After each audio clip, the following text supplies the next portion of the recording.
But first, the counting continues. We are still waiting for a winner with Pennsylvania's hotly contested Republican Senate primary cliffhanger still too close to call. This is Eyewitness News at 6, and we are streaming live on CBS News Philly. Good evening, everyone. I'm Yuki Washington. And I'm Natasha Brown. Jessica Cartalia is off today. Now, we could be waiting for quite some time until we know exactly who will be Pennsylvania's Republican Senate candidate this fall.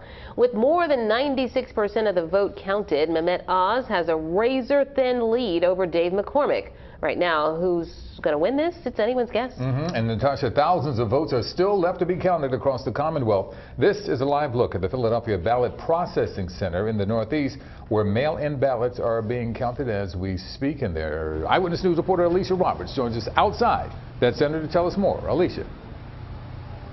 Hi, Yuki. That's right. Here we go again. The root problem of all of this is that Pennsylvania law that prevents election leaders from opening, sorting, and counting those mail-in ballots before Election Day.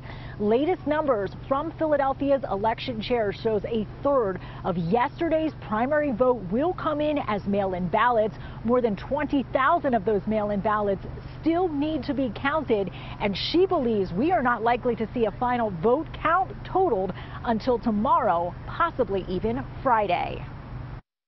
It's a very simple thing with a very simple fix, and it just hasn't gotten done. Pennsylvania voters are once again left to wait and wonder about their election results, thanks to a statewide law that prevents pre-canvassing, the opening and sorting of mail-in ballots until 7 a.m. on Election Day. Most other states have laws that allow counties to begin processing those mail-in ballots well before Election Day, which is not the case in Pennsylvania. While a number of reforms have been proposed since the presidential election in 2020, none have been signed, something voter rights advocate Al Schmidt says simply comes down to politics. The Republican legislature included these reforms in their bills. They included a whole number of other things like voter ID that the Democratic governor was unwilling to sign. Governor Tom Wolf has argued those other things make it harder for underserved populations to vote. But political experts warn these delays do the same thing. It definitely impacts voters who have a harder time making it to the polls on Election Day. It is frustrating because it really doesn't have to be this way. For now, Philadelphia's chair of elections says the focus is getting it right. Mail-in voting is safe and it's secure.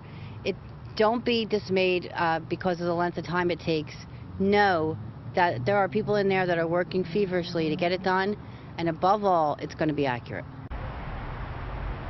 Now, Pennsylvania state law also requires an automatic recount for any state races where the top two candidates are separated by less than 0.5%. That's the scenario we face right now in the Republican race for Senate. If history is any indicator, most of these mail-in ballots will be for the Democratic primary, and that means it's unlikely to affect that narrow margin that sits today. Many experts are predicting that a recount here will be probable. If that happens, final results are likely weeks away. For now, we're live in the Northeast. Alicia Roberts, CBS 3 Eyewitness News. Yeah, it could be some time. Alicia, thank you.